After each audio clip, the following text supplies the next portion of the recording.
ചോദ്യകർത്താവിന്റെ തലച്ചോറിൽ നിന്നുകൊണ്ട് ചിന്തിക്കുമ്പോഴാണ് game change ആവുന്നത്. ബിക്കോസ് എല്ലാ റാങ്ക് ഹോൾഡറും ചോദ്യകർത്താവിന്റെ സൈഡിൽ നിന്നുകൊണ്ടാണ് ചിന്തിക്കുന്നത്.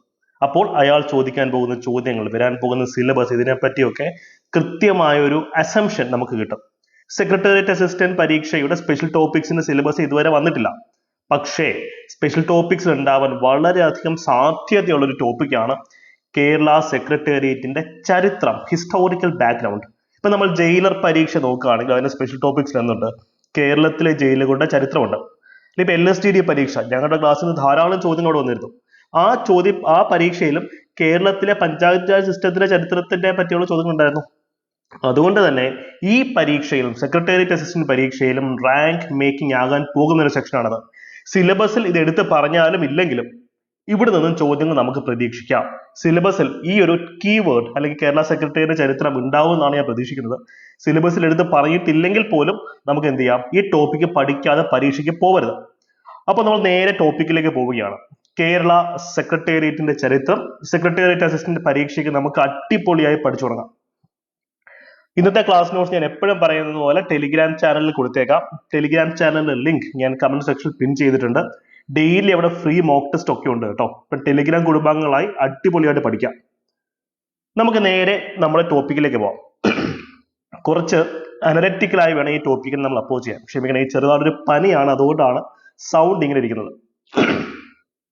അനലറ്റിക്കലായി പഠിക്കുക എന്ന് വെച്ച് കഴിഞ്ഞാൽ അവിടെ നമുക്ക് ഹിസ്റ്റോറി പഠിക്കുമ്പോൾ അതിനകത്തെ രാഷ്ട്രീയം കാണും, പൊളിറ്റിക്സ് ആണ്. അതിനോടൊപ്പം തന്നെ എന്ത് കാണും, ആർട്ട്, കലയും സംസ്കാരവും കാണും. അതിനോടൊപ്പം എക്കണോമിക്സും സൊസൈറ്റിയും ഒക്കെ വരും. ആ രീതിയിൽ വേണം നമ്മൾ ചരിത്രത്തിനെ അപ്രോച്ച് ചെയ്യാൻ. ഉദാഹരണത്തിന് സെക്രട്ടേറിയറ്റ് എന്ന് പറയുന്ന ആ ഒരു കോണ്ടെക്സ്റ്റ്, ഇതിനെ പണ്ട് കാലത്ത് വിളിച്ചിരുന്ന പേരെന്തായിരുന്നു അറിയോ? ഹുസൂർ കച്ചേരി. ഹുസൂർ കച്ചേരി. ഇത് നമ്മൾ തിരുവനന്തപുരത്തുള്ള നമ്മുടെ ഭരണസിരാ കേന്ദ്രം സെക്രട്ടേറിയറ്റിനെ പറ്റി അല്ല സംസാരിക്കുന്നത്. ഹുസൂർ കച്ചേരി എന്ന് വെച്ച് കഴിഞ്ഞാൽ ദിവാൻ അല്ലെങ്കിൽ പ്രൈം മിനിസ്റ്റർ അല്ലെങ്കിൽ രാജാവ് ഇരിക്കുന്ന സ്ഥലമാണ്. ഹുസൂർ എന്ന് വെച്ചാൽ എന്താ? റൂളർ എന്നുള്ള മീനിങ് ആണ്. കച്ചേരി മീൻസ് അദ്ദേഹത്തിന്റെ സീറ്റ്, സ്ഥലം. അപ്പൊ ഇദ്ദേഹം എവിടെയാണോ ഇരിക്കുന്നത് അവിടെയാണ് ഭരണസിരാ കേന്ദ്രം. ഇതാണ് ഹുസൂർ കച്ചേരി എന്ന് പറയുന്ന കോൺസെപ്റ്റ്. ഇത് പണ്ടുകാലത്ത് ആലപ്പുഴയായിരുന്നു. പിന്നെ നമുക്കറിയാം വേലുത്തമ്പി ദളവ അത് കൊല്ലത്തേക്ക് മാറ്റി. സ്വാതി തിരുനാൾ മഹാരാജാവ് തിരുവനന്തപുരത്തേക്ക് മാറ്റുന്നുണ്ട്.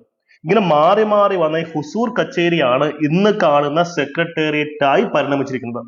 ഇതൊക്കെ മുൻകാല വർഷ ചോദ്യങ്ങളാണെന്ന് മറക്കരുത്. ആരാണ് ഹുസൂർ കച്ചേരി കൊല്ലത്തേക്ക് മാറ്റിയത്? വേലുത്തമ്പി ദളവ. അല്ലെങ്കിൽ ഹുസൂർ കച്ചേരി തിരുവനന്തപുരത്തേക്ക് മാറ്റി സ്ഥാപിച്ചതായിരുന്നു മഹാരാജ സ്വാതി തിരുനാൾ. അപ്പൊ ഇങ്ങനെ മാറി മാറി സ്ഥാപിച്ച ഹുസൂർ കച്ചേരിക്ക് ഒരു പ്രശ്നമുണ്ട്. എന്താണെന്നറിയോ? ഇത് കോട്ടകളുടെ ഉള്ളിലാണ് സ്ഥാപിക്കുന്നത്. കാര്യം ഭരണസിരാ കേന്ദ്രമാണ്. അവിടെ ഏറ്റവും അധികം സെക്യൂരിറ്റി നമുക്ക് കിട്ടും. നമുക്കറിയാം ഇന്നത്തെ സെക്രട്ടേറിയറ്റിൽ കയറണമെങ്കിൽ പോലും അത്യാവശ്യം നല്ല സെക്യൂരിറ്റി ഉണ്ട്. എനിക്ക് ഓർമ്മയുണ്ട്, ഞങ്ങൾ പണ്ട് അവിടെ YMCAയുടെ റീഡിംഗ് റൂമിൽ പൊയ്ക്കൊണ്ടിരുന്ന സമയത്ത് സെക്രട്ടേറിയറ്റിലെ ക്യാൻറ്റീനിൽ എന്താ ഊണിന് ഭയങ്കര അഫോർഡബിൾ ഊണാണ് അവിടെ ഉള്ളത്. അപ്പൊ ഞങ്ങൾ എന്ത് ചെയ്യും, സെക്രട്ടേറിയറ്റിന്റെ ക്യാൻറ്റീനിൽ ഊണ് കഴിക്കാൻ പോകും. അപ്പൊ അവിടെ ആ ക്യാൻറ്റീനിൽ കയറുന്നതിന് മുമ്പാണ് 2-3 റൗണ്ട് പോലീസ് ചെക്കിംഗ് ഉണ്ട്. അത് കഴിഞ്ഞിട്ട് കയറുന്നത്. അപ്പൊ അത്ര സെക്യൂരിറ്റിയാണ് ഇന്നത്തെ സെക്രട്ടേറിയറ്റിന് പോലും. അപ്പൊ അവിടെ സെക്രട്ടേറിയറ്റിലെ ക്യാൻറ്റീനിൽ ഊണ് കഴിച്ചിട്ടുള്ള ആൾക്കാർ കമന്റ് സെക്ഷനിൽ പറയാട്ടോ. യെസ്. അപ്പൊ ഇവിടെ നിങ്ങൾ മനസ്സിലാക്കുക, കോട്ടയ്ക്കുള്ളിലാണ് അന്നത്തെ ഹുസൂർ കച്ചേരി സ്ഥാപിച്ചിരുന്നത്. പക്ഷെ അതിന് മറ്റൊരു സോഷ്യോളജിക്കൽ പ്രശ്നമുണ്ട്. തൊട്ടുകൂടായ്മ, തീണ്ടിക്കൂടായ്മ നിലനിന്നിരുന്ന ഒരു പ്രാകൃത കാലഘട്ടമായിരുന്നു അത്. അതുകൊണ്ട് തന്നെ ഇത്തരം ആൾക്കാർക്ക് കോട്ടയ്ക്കുള്ളിൽ കടന്നു വരാനോ ഈ ഹുസൂർ കച്ചേരിയിൽ പങ്കെടുക്കാനോ അവരുടെ പരാതികൾ കേൾക്കാനോ ഒന്നും സാധിച്ചിരുന്നില്ല. അങ്ങനെ വലിയൊരു പ്രശ്നമുണ്ടായിരുന്നു. അതുകൊണ്ട് തന്നെ ഒരു ചെറിയ കച്ചേരി ഇതിനെ പുറത്ത് സ്ഥാപിക്കുന്നുണ്ട്. ഇന്നത്തെ പങ്കജ് ഹോട്ടൽ ലൊക്കേഷനാണ്. തൽക്കാലം അതോടെ ഇരിക്കട്ടെ. ഈ സമയത്താണ് മദ്രാസ് ഗവൺമെന്റും പിന്നീട് ദിവാൻ മാധവറാവു ഒക്കെ പറയുന്നത്, തിരുവനന്തപുരം, ദിവാൻ മാധവറാവുവിന്റെ മഹത്വം, തിരുവനന്തപുരം ഡെവലപ്പ് ചെയ്യണമെങ്കിൽ സെക്രട്ടേറിയറ്റ് അല്ലെങ്കിൽ ഹുസൂർ കച്ചേരി എന്ന സംഭവം എല്ലാ ജനങ്ങൾക്കും ഒരുപോലെ ആക്സസ് ചെയ്യാൻ പറ്റുന്നതായിരിക്കണം. കോട്ടയ്ക്കകത്ത് ഇങ്ങനെ പൊതിഞ്ഞു കെട്ടി വെച്ചിട്ട് കാര്യമൊന്നുമില്ല. എല്ലാ ജനവിഭാഗത്തിനും, എല്ലാ മതജാതി വിഭാഗത്തിനും ആക്സസ് ചെയ്യാൻ പറ്റുന്ന ഒരു സിസ്റ്റം ആയിരിക്കണം ഹുസൂർ കച്ചേരി എന്നുള്ള ഒരു ആശയം ദിവാൻ മാധവറാവു പ്രൊമോട്ട് ചെയ്യുന്നത്. അതുകൊണ്ടാണ് നമ്മൾ സെക്രട്ടേറിയറ്റിന്റെ ചരിത്രം പറയുമ്പോൾ 3 ആൾക്കാരെയാണ് നമ്മളോട് ഫോക്കസ് ചെയ്യുന്നത്. 3 ആൾക്കാരെ. ഒന്നെന്ന് വെച്ച് കഴിഞ്ഞാൽ ആ കാലഘട്ടത്തിലെ ട്രാവൻകൂർ ദിവാനായ ദിവാൻ മാധവറാവു അല്ലെ. സെക്രട്ടേറിയറ്റ് പണി കഴിപ്പിച്ച ആയില്യം തിരുനാൾ മഹാരാജാവ്. സെക്രട്ടേറിയറ്റ് ഡിസൈൻ ചെയ്ത ബാർട്ടൺ. ഈ മൂന്ന് ആൾക്കാരുടെ ചരിത്രമാണ് നമ്മൾ ഇന്ന് കാണുന്ന സെക്രട്ടേറിയറ്റിന്റെ ചരിത്രം.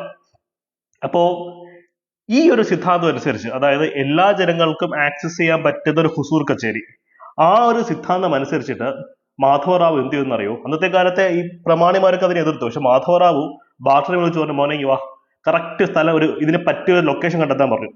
അങ്ങനെ ബാർട്ടൻ കണ്ടെത്തിയ ലൊക്കേഷനാണ് ഇന്ന് കാണുന്ന സെക്രട്ടേറിയറ്റ്. അത് പണ്ടത്തെ നായർ ബ്രിഗേഡിന്റെ ബാരിസർ ആയിരുന്നു. പക്ഷെ പിന്നീട് അതാണ് ഇന്നത്തെ സെക്രട്ടേറിയറ്റ് ആയിട്ട് കൺവേർട്ട് ചെയ്യുന്നത്. നഗരത്തിന്റെ ഹൃദയത്തിൽ എല്ലാവർക്കും കടന്നു ചെല്ലാൻ പറ്റുന്ന രീതിയിൽ സെക്രട്ടേറിയറ്റിന്റെ സ്ഥാനം കണ്ടെത്തി അവിടെ ഇതിന്റെ പണി തുടങ്ങുകയാണ്. ഒരു ഹുസൂർ കച്ചേരി എന്ന് പറയുന്ന ആ ഒരു ട്രഡീഷണൽ രീതിയിൽ നിന്നും കുറെ കൂടെ മോഡേൺ അഡ്മിനിസ്ട്രേറ്റീവ് പെർസ്പെക്റ്റീവിലുള്ള സെക്രട്ടേറിയറ്റിലേക്കുള്ള യാത്ര ഇതാണ്.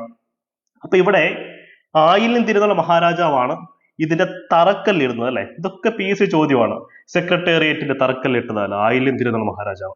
ഏതാ വർഷം? 1865. കുറെ കൂടെ സ്പെസിഫിക് ആയിട്ട് പഠിക്കാം. December 7 നമുക്ക് റാങ്ക് മേക്കിംഗ് ആയിട്ട് ചിലപ്പോൾ ഇങ്ങനെ ചോദ്യങ്ങൾ വരാം. തീയതി ചോദിക്കാം. അപ്പൊ December 7, 1865 ദിവാൻ മാധവറാവുവിന്റെ ആ ഒരു നിർദ്ദേശം അനുസരിച്ച്, അല്ലെങ്കിൽ അദ്ദേഹത്തിന്റെ ഒരു ലീഡർഷിപ്പിൽ ഇത്തരം തീരുമാനങ്ങൾ എടുക്കപ്പെടുന്നു.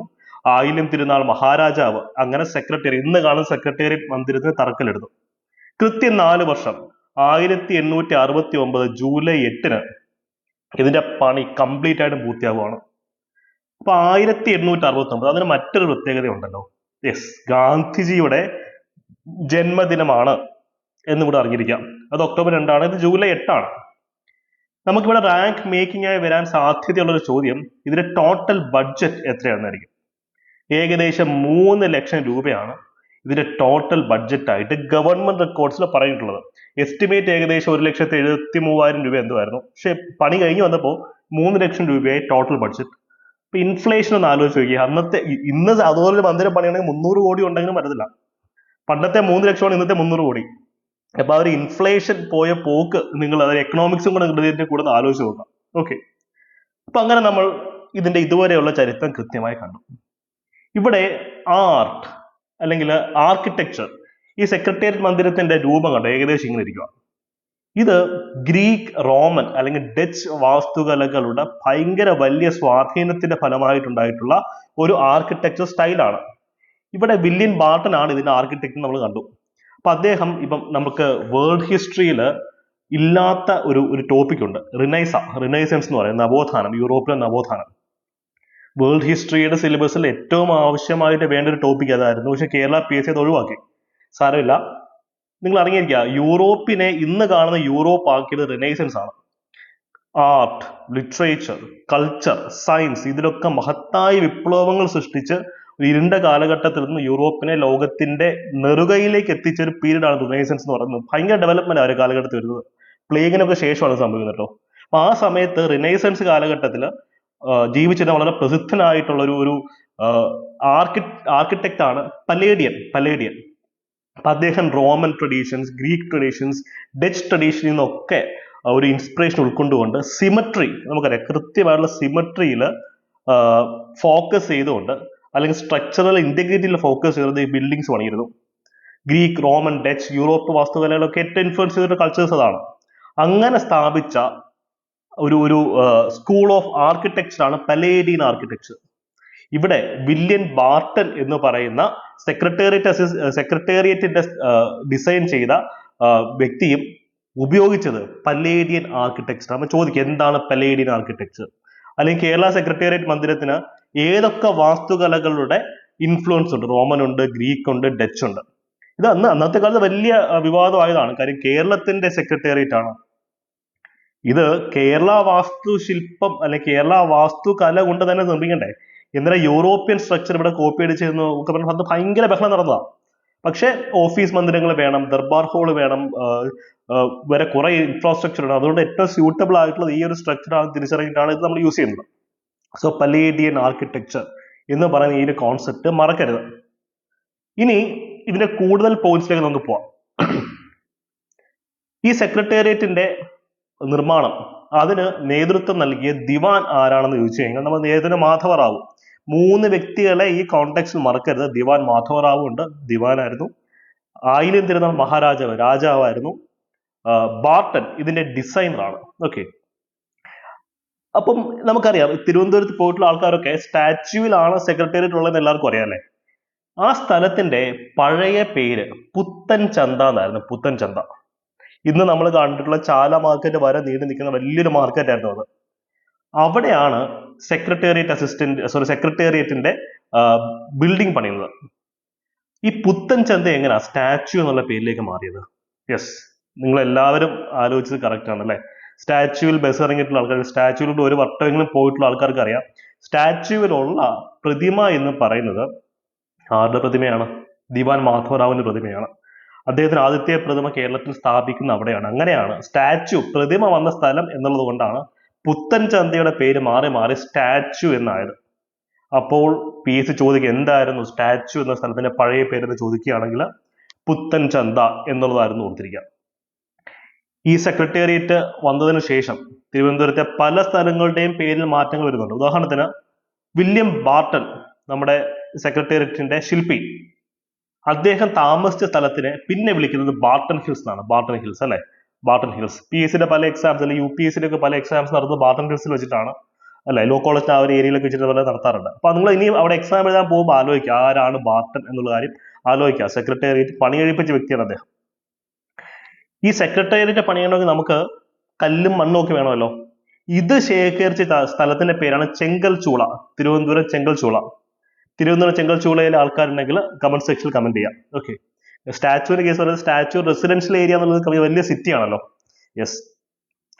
അപ്പോൾ ഇത്രയും ഫാക്ടുകൾ ഒന്ന് ഓർത്തിരിക്കാം. ഇതിന്റെ പേരിൽ തിരുവനന്തപുരത്ത് ധാരാളം സ്ഥലങ്ങളുടെ പേര് മാറ്റം സംഭവിക്കുന്നുണ്ട്. ഇനി നമുക്ക് റാങ്ക് മേക്കിംഗ് ആയിട്ട് വരാൻ പോകുന്ന കുറച്ച് ചോദ്യങ്ങളുണ്ട്. അതും കൂടെ പരിചയപ്പെട്ടിട്ട് നമുക്ക് ക്ലാസ് വൈൻഡപ്പ് ചെയ്യാം. ജസ്റ്റ് ഒരു പ്രിലിമിനറി ക്ലാസ് മാത്രമാണ്. വിശാലമായിട്ടുള്ള ക്ലാസ്സുകൾ പുറകെ വരുന്നുണ്ട്. നിന്റെ ഹെൽത്ത് അതേ ഓക്കെ അല്ലാത്തത് കൊണ്ടാണ് ഒരു ഷോർട്ട് സെഷൻ എടുക്കുന്നത്. സോ സെക്രട്ടേറിയറ്റ് ബിൽഡിംഗ് പണി കഴിപ്പിച്ചൊക്കെ നമ്മൾ കണ്ടു.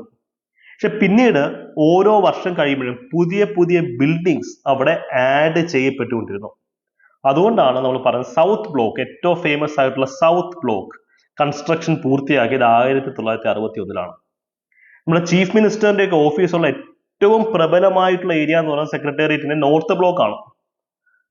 അത് ഏത് വർഷമാണ് വന്നതെന്നുള്ളത് കമന്റ് സെക്ഷനിൽ കമന്റ് ചെയ്യാം. നിങ്ങൾക്കുള്ള ഹോംവർക്ക് ആണ്. ഡേറ്റ് തന്നിട്ടുണ്ട്, ഇയർ കമന്റ് സെക്ഷനിൽ കമന്റ് ചെയ്യാം. ഇനി വരാൻ സാധ്യതയുള്ള മറ്റൊരു ചോദ്യം എന്താ? സെക്രട്ടേറിയറ്റ്, നമ്മൾ കേരള സെക്രട്ടേറിയറ്റ് സന്ദർശിച്ച ആദ്യത്തെ വൈസ്രോയി ആര്? അത് ലോർഡ് കർസൻ ആണ്. 1900s അദ്ദേഹം വരുന്നുണ്ട്.